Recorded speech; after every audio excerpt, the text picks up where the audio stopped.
Chers concitoyens du peuple de France, avec toute sa diversité sociale, sociétale, ethnique, vous êtes tous des Français et vous êtes tous pris pour des lapins, voire des pigeons qu'on a bien plumés.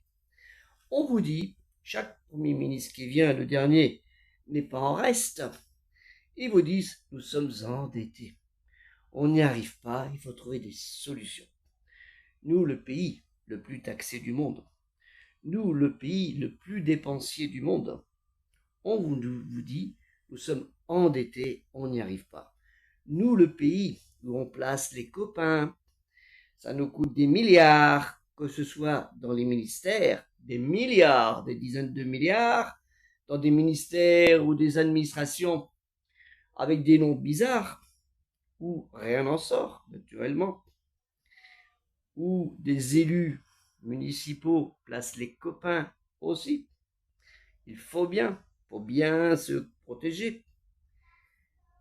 Où des projets faramineux coûtent des milliards, tels les éoliennes, qui fonctionnent à 30% de leur régime, parce que, attention, il y a des oiseaux qui passent, et si vous dépassez 50 km à l'heure, faut le pas. Si vous êtes en dessous de km à l'heure, faut pas. Si bien que c'est 3-4 mois dans l'année que ça fonctionne.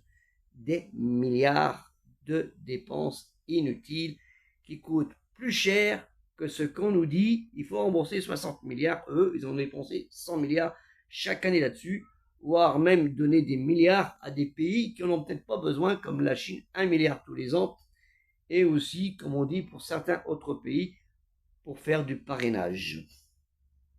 Eh bien, vous les Français, il va falloir casquer. Alors on a trouvé une solution, les retraités, naturellement, les premiers pigeons à plumer. Parce que c'est important de plumer les retraités, naturellement, que de plumer d'autres personnes. Et les avantages sociaux qu'ont certains, là, faut pas toucher.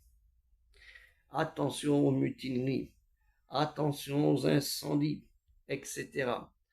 D'où notre protection, notre survie en danger, parce qu'on n'a pas les moyens de payer la police, l'armée, les prisons pour les délinquants, voire dépenser des millions pour mettre 100 personnes dans une prison, au lieu carrément mettre une prison tout simple qui existe, soit dans un bunker, les enfermer, point barre la ligne, mais non, il leur faut quand même le confort. Réfléchissez bien, vous Français à qui vous avez affaire depuis plus de 50 ans. Soyez citoyens envers vous les citoyens, pas envers les élus,